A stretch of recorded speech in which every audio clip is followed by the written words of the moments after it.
BIONICLE, Legends 10, Swamp of Secrets. Written by Greg Fashti, recording by Packy Nuva. Chapter 5. By the time the Makuta picked up their first telepathic warning of the attack, it was too late. A fireball hurled by Tahu struck Krika in the arm, the pain making him drop his Ninra blaster. The muddy earth opened to swallow Bitil. A sphere of water appeared around Gorast's head, catching her just after she exhaled and cutting off her air. Not in a particularly forgiving mood, Gali followed with a blast from her own weapon, catching the Makuta in an energy pincers. Tahu wasn't going to give the Makuta time to recover. He led the Toa in another run, all three hurling whatever power they had at the enemy. Only by keeping the Makuta too off balance to use their formidable powers did the Toa have any chance of victory. Down below, Krika took stock of the situation and decided on a plan. He tracked Gali through the air and blasted her with shadow energy, almost knocking her out of the sky. The impact made her lose concentration and freed Gorast from the water sphere. Krika shouted at Gorast to go free Bitil from his muddy trap. Onua broke off to pursue Gorast while Tahu zeroed in on Krika. The Makuta turned intangible, letting the Toa's fire bolts pass right through him. Incredibly, Krika was actually laughing. Tell me, Tahu, have you ever seen a Carvanica in battle with a Lowrak? It can end in one of two ways. Either the Lowrak kills the Carvanica, or the Carvanica sinks its teeth into the Lowrak and slays him. What makes it amusing is that the organic tissue of a Lowrak is poisonous. The instant the Carvanica bites down, it dies. Is there a point to this story? Tahu snarled, throwing his shield up just in time to blunt a blast of shadow energy. It's very simple, said Krika, passing unharmed through a ring of fire that had erupted around him. Even if the Carvanica wins, it loses. You might well want to keep that lesson in mind. Not far away, Gorast was finding it rough going. Every few steps, the earth erupted, sending a half-ton of mud flying into the air. Up ahead, Bitil had managed to scramble out of the mud pit and get into the air. He had Gali on the run, or so it seemed. At the last moment, she dropped, looped around, and hurled a water blast. Bitil barely managed to evade it, but in so doing allowed her to gain altitude. Now she was using her weapon to create obstacles made of energy in the air, forcing Bitil to fly an evasive pattern.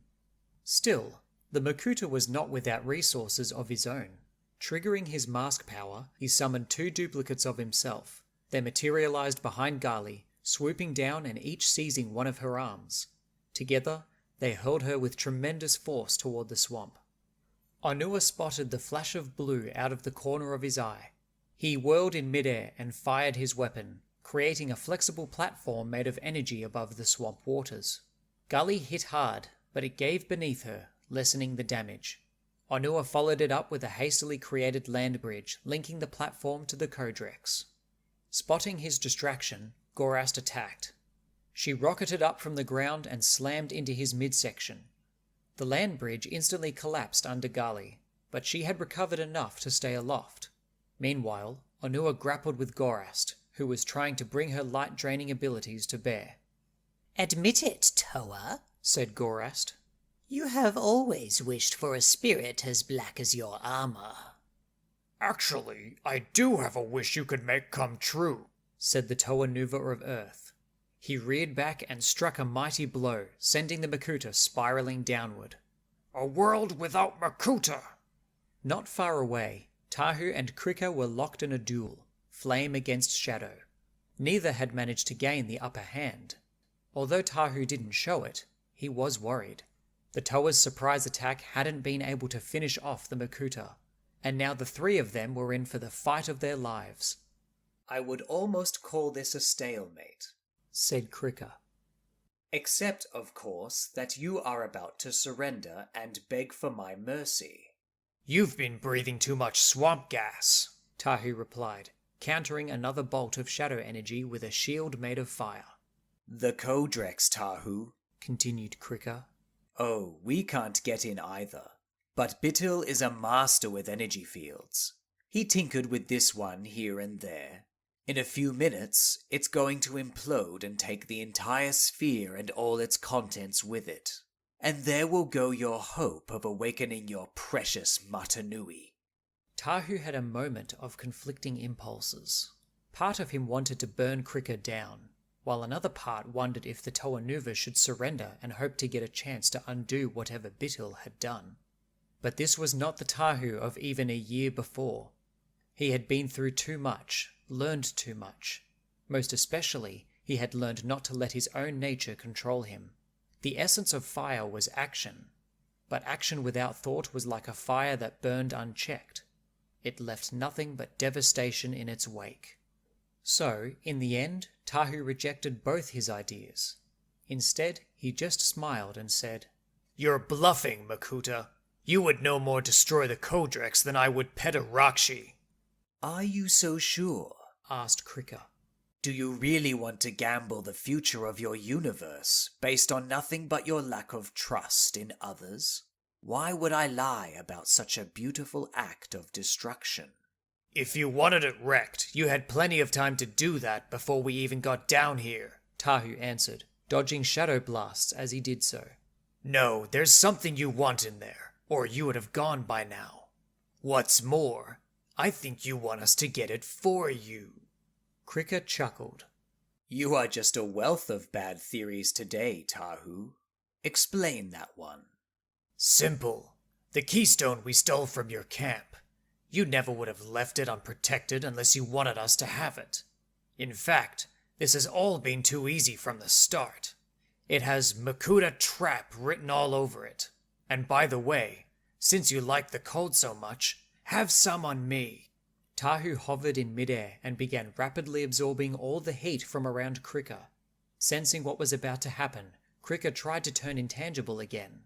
But Tahu was faster, and Krika began to ice over halfway between his solid and ghostly state. Very good, Tahu, Krika said, his voice sounding hollow and far away. Too easy, perhaps, but it is about to become much more difficult. Look behind you. Do you really think I'm going to fall for that old trick? No, I am counting on the fact you won't, answered Krika.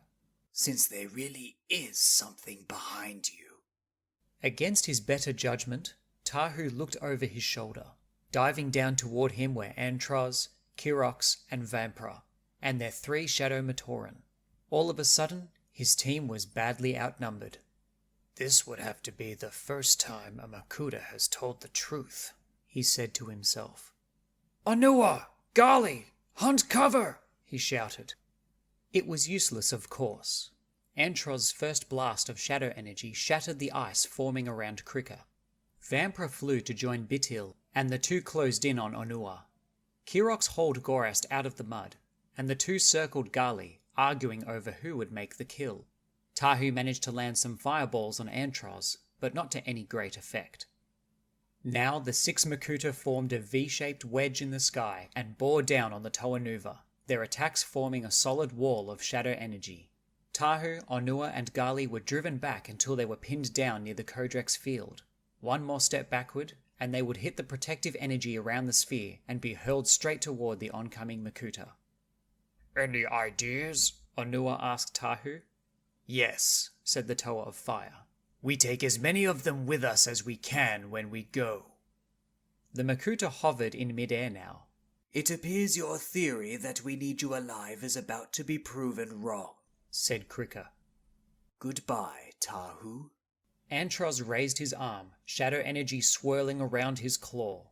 Just as it was set free in a devastating burst, a sphere of super-hard ice materialized around both Shadow Bolt and Hand.